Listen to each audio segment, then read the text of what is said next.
खुलुमबाय रायजोफोर दिनै फुंबिलिनि खौराङाव फिन खेबसेबाव बयखौ बरायनानै लाग्रोबाय। बे समाव नोंथांमोननि गेजेराव फोसावनो लादों एनडिबिनि गायसनगिरि एनडिबिनि आफादगिरि रन्जन दैमारिनि बागै।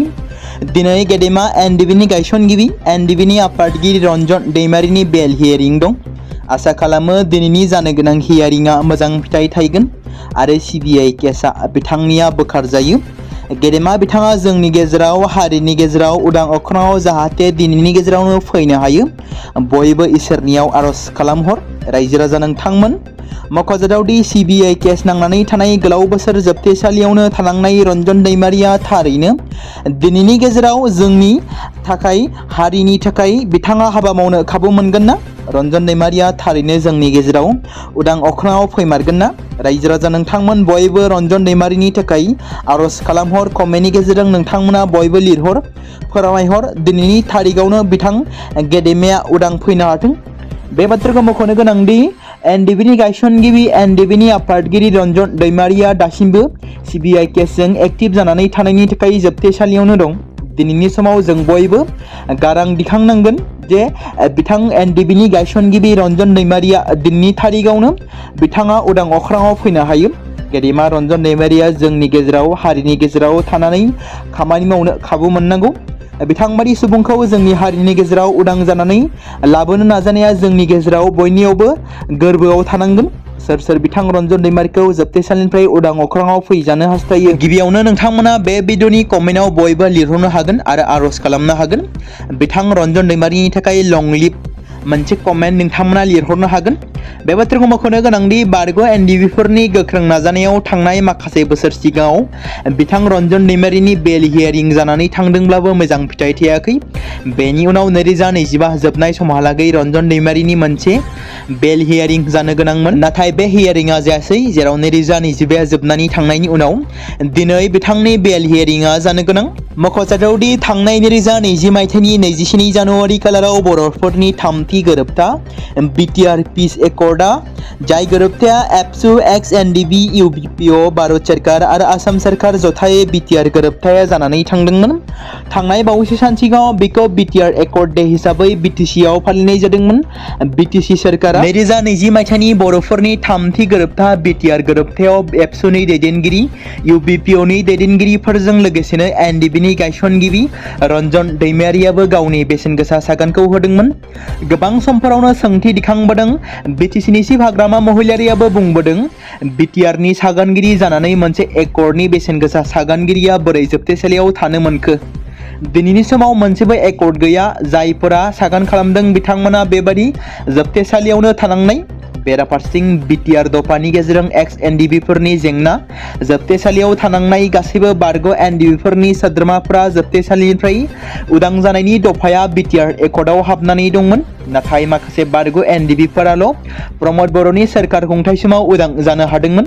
बेनि अनगायै गोबां बारग' एनडिबिफोरा दासिमबो जोबथेसालियाव दं, जेराव रन्जन दैमारिजों लोगोसे दासिमबो सिबिआइ केस नांनानै थानाय सा 6 एनडिबिफोरा जोबथेसालियावनो दं। 2025 नि बिटिसि बिसायख'थिनि उनाव बिटिसिआव हाग्रामा महिलारिया गिबि खेबै खुगा बेखेवदोंमोन थांनाय 27 जानुवारि खालाराव, जेराव बिथां हाग्रामा महिलारिया बुंदोंमोन रन्जन दैमारिखौ आं बख'गोन। बेनि बिथिंखौ नोजोर बोनानै नायोब्ला दिनैनि जानो गोनां रन्जन दैमारिनि बेल हियारिंआ मोजां फिथाइ थायगोन। आसा खालामो दिनैनि जानो गोनां बेल हियारिंआव बिथां गेदेमाया जोंनि गेजेराव उदां जानानै फैनो हायो। बे समाव मोनसे गोनां फोसावथाय बर' सावथुन नायनानै मोजां मोनग्रा गासै बर' रायजो राजाफोरनि गेजेराव लानानै फैदों मोनसे बर'नि OTT प्लेटफर्म गोनां, जाय प्लेटफर्मनि गेजेरजों नोंथांमोना बर'नि गोदान गोजाम सावथुनफोरखौ नुनो मोनगोन। थांनाय माखासे बोसोर सिगां बर'नि गेजेराव लानानै फैनाय निउबो एप बायदिनो फिन आरोबाव लानानै फैदों बर' रायजो राजाफोरनि थाखाय। बे बाथ्राखौ मख'नाया गोनांदि 2025 मायथाइनि जानुवारि दानाव ओंखारनाय आंगो स्ट्रिम मुंनि मोनसे OTT प्लेटफर्म गोनां निउबो एपनि गेजेरजों नोंथांमोना गोबांथार बर'नि सावथुनफोर जेरै ट्रेजेडि, रमान्टिक, एक्सन आरो कमेडिजों बुंफबनाय सावथुनफोरखौ नुनो मोनगोन। जेरै सनानि नखर, थांखि गैयै समाज, अनसुला आफा, हिर', बिमा बायदि बाजै, अर, थैसाम, वान्टेड, संदान आरो रं नाम्बार बायदि सावथुनफोरा मख'जाथाव। बेफोर सावथुनफोरखौ नायनो थाखाय नोंथांमोना गिबियावनो आंगो स्ट्रिम एपखौ गाव गावनि मबाइलाव थानाय प्ले स्ट'रनिफ्राय डाउनल'ड खालामनानै लोगोसे इनस्टल खालामनानै गावनि मबाइल नाम्बारजों लगइन खालामनानै लाग्रोनांगोन।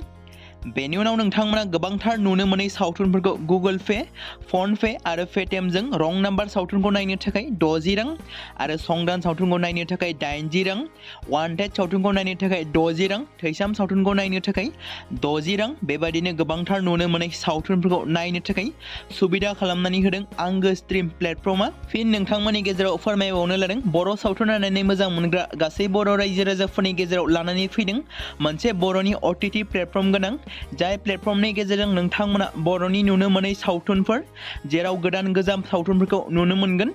बे बाथ्राखौ मख'नाया गोनांदि 2025 मायथाइनि जानुवारि दानाव दिहुनजानाय आंगो स्ट्रिम मुंनि मोनसे OTT प्लेटफर्म गोनां एपनि गेजेरजों नोंथांमोना गोबांथार बर'नि ट्रेजेडि, रमान्टिक, एक्शन आरो कमेडिजों बुंफबनाय सावथुनफोरखौ नुनो मोनगोन। जेरै रं नाम्बार, संदान, वान्टेड, थैसाम, अर, बिमा बायदि बाजै, हिर', अनसुला आफा, थांखि गैयि समाज, सनानि नखर बायदि बायदि सावथुनफ्रा मख'जाथाव। बेफोर सावथुनफोरखौ नायनो थाखाय नोंथांमोना गिबियावनो आंगो स्ट्रिम एपखौ गाव गावनि मबाइलाव थाखानाय प्ले स्ट'रनिफ्राय इनस्टल खालामनानै गावनि मबाइल नाम्बारजों लगइन खालामखांनायनि उनाव नोंथांमोना गोबांथार नुनो मोनै सावथुनफोरखौ गुगोल पे, फन पे आरो पेटिएमजों रं नाम्बार सावथुनखौ नायनो थाखाय 60 रां, संदान सावथुनखौ नायनो थाखाय 80 रां, वान्टेड सावथुनखौ नायनो थाखाय 60 रां, थैसाम सावथुनखौ नायनो थाखाय 60 रां बेफोरबायदिनो अर सावथुनखौ नायनो थाखाय 60 रां पे खालामनांगोन। बेबायदिनो गोबांथार नुनो मोनै बर' सावथुनफोरखौ नायनो थाखाय सुबिदा खालामनानै होदों आंगो स्ट्रिम प्लेटफर्मा।